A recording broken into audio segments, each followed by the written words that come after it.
Hi guys, this is Merc and today we are looking at 10 Unsolved Mysteries of Scotland. This video was suggested by Kerry Wilson. Thank you so much for your suggestion. I hope you will enjoy this video. So without further ado, let's begin.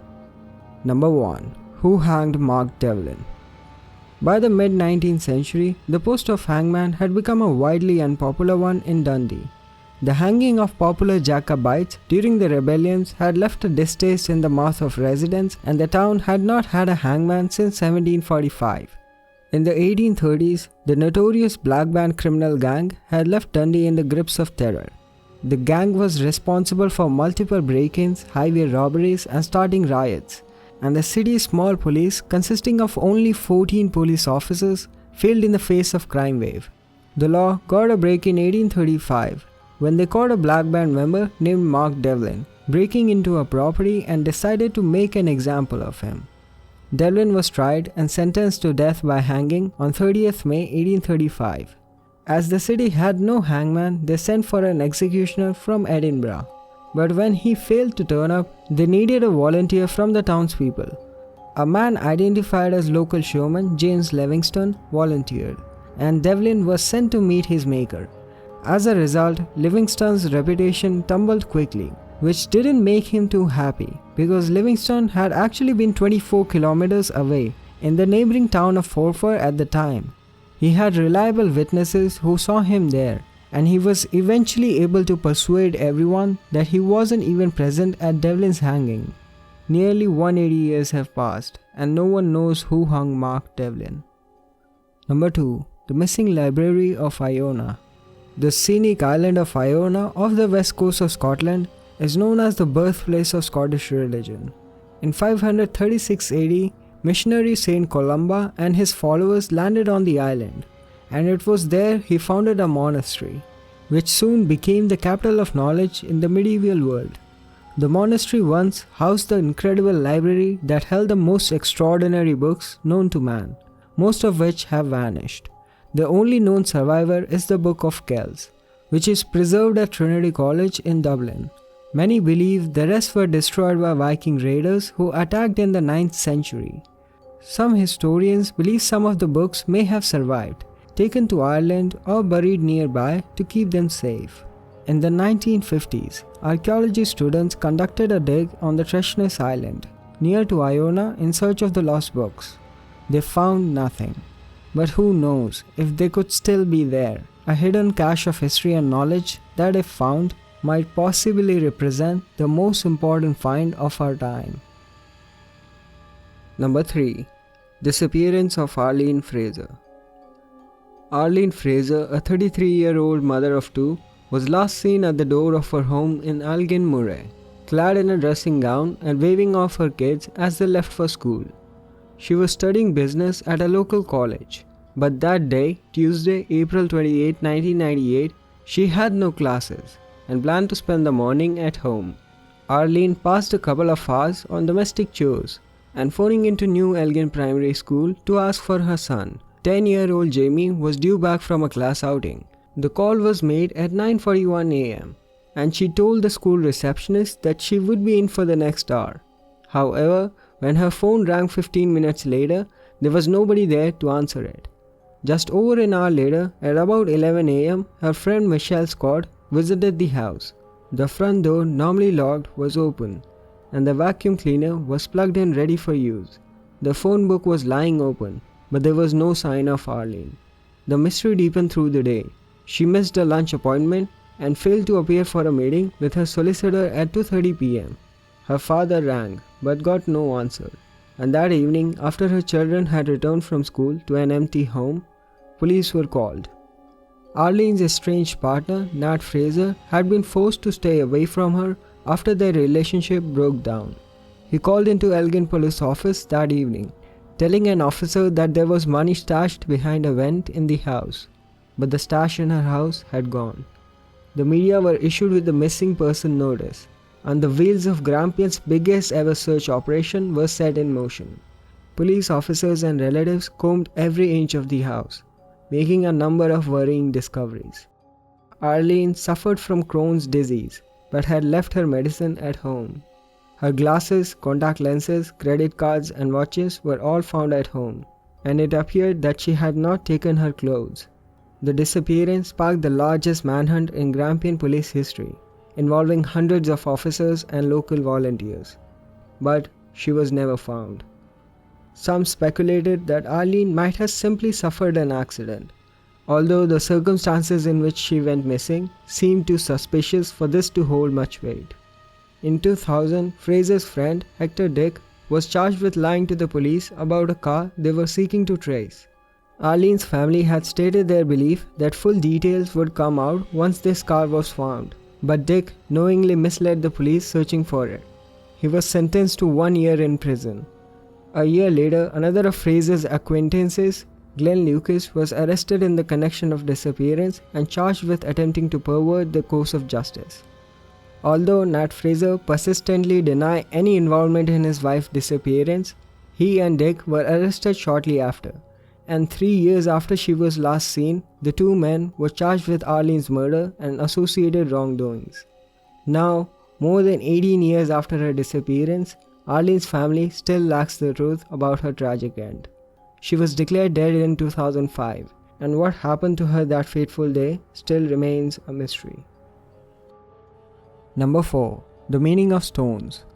The examination of Pictish stones from Scotland raised a great deal of excitement in 2010 when researchers analyzed more than 200 of the engraved stones, which depict a still untranslated written language of ancient Scotland. These are relief sculptures carved into stone slabs similar to Egyptian hieroglyphs that depict people and animals.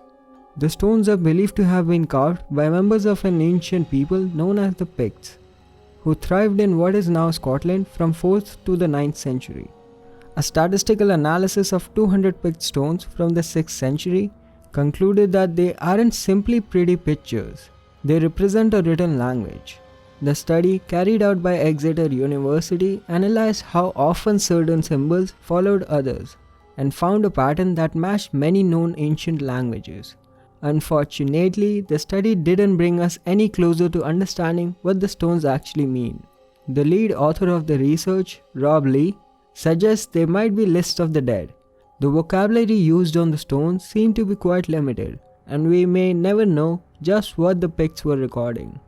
Number 5. The Mull Plain Mystery. On Christmas Eve 1975, 44-year-old Peter Gibbs had flown into the Glenforsa airstrip on the previous day with his 32-year-old girlfriend and former university lecturer Felicity Granger. Gibbs and Granger ate their evening meal at Glenforsa Hotel and shared a bottle of claret. At around 9 p.m., Gibbs abruptly announced that he intended to take the Cessna for a short flight and retired to his room to change into his flying gear. When he returned to the bar, hotel staff tried to dissuade him. The night was completely dark with no moon, and although the skies were clear, a storm front was expected to arrive within an hour. In addition, the landing strip was not equipped for night operations and had no lights. Gibbs peremptorily explained that he was not asking for permission for the flight. He was simply telling the hotel staff as a courtesy. He left with his dining companion Felicity Granger. She later reported that Gibbs had given her instructions to stand at one end of the runway with torches to guide his takeoff. Multiple witnesses claimed two torches moved independently in ways that would require another person to be helping, though Granger claimed there was only her. Gibbs took off, and shortly thereafter, a sleet storm rained down that would last for 72 hours. Gibbs never returned from the flight. 4 months later, his body was found 400 feet up a nearby hillside with no signs of injuries. A pathologist ruled that he had died of exposure. He also said he only suffered a minor limb injury. Tests also concluded that neither his body nor his clothes had been in contact with the sea, so he had definitely exited the plane on land. But no one could find the plane. Mull is not a large island, so the disappearance of the craft was quite troubling. In 1986, a local driver found the wreckage of a light aircraft 100 feet below the water, 300 yards off the coast of Mull. Both wings were sheared off and the doors in a locked position. There was a hole in the Perspex windscreen and the plane had apparently crashed extremely hard. It would have been very difficult to live through it without incurring some serious injury. two theories have been suggested, neither of which sound likely. The first is that Gibb leaped from his plane while it was in mid-air above the hill. He landed on the hill without suffering anything worse than a cut leg, then lay down and died in the cold. The problem with this explanation is that aircraft would have been left to fly itself into the sea, while the doors somehow locked themselves. The other theory is that Gibb was working for MI5 and had to attend an urgent mission in Northern Ireland. He was captured by terrorists, somehow killed without being injured in any way, and his body was planted back on MULL. The light aircraft found in the sea is left out of that theory. Then again, it doesn't make much less sense than the alternative. Number 6. Gilmerton Cove. On the southern fringe of the city of Edinburgh, Scotland, is the old mining village of Gilmerton. Behind the doors of this small cottage lies a bizarre mystery which remains unsolved to this day. Once inside the cottage, steps lead down to a network of chambers and tunnels carved from a solid rock below. It is believed that the tunnel system is carved by a blacksmith called George Patterson, who carved the rooms for his family to live in between 1719 and 1724, and to function as a secret drinking place for customers. Many have contested that it would be impossible for one man to carve so much in just 5 years, and that these rooms are much older. And what is carved only adds to the mystery. A fireplace with no chimney which has no blackening around it, suggesting nothing has ever been burned there.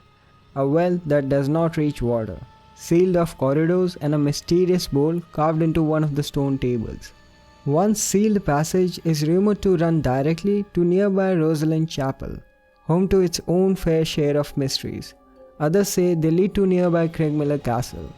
The still visible marks of Masonic square and compasses carved on a table, and the cat carved on the wall only fuel the fire of speculation that this was a secret Masonic meeting place.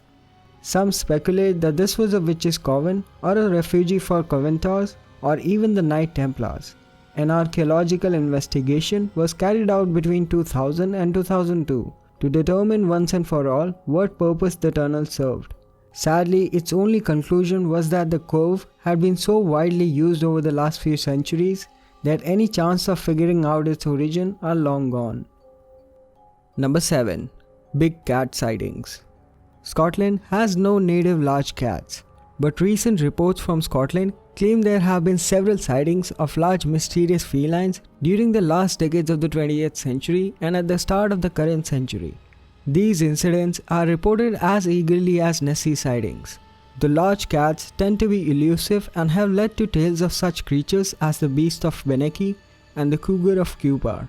One witness claimed, "What I thought was a black Labrador, I'm 100% sure that it was a tiger-like creature walking slowly across the field."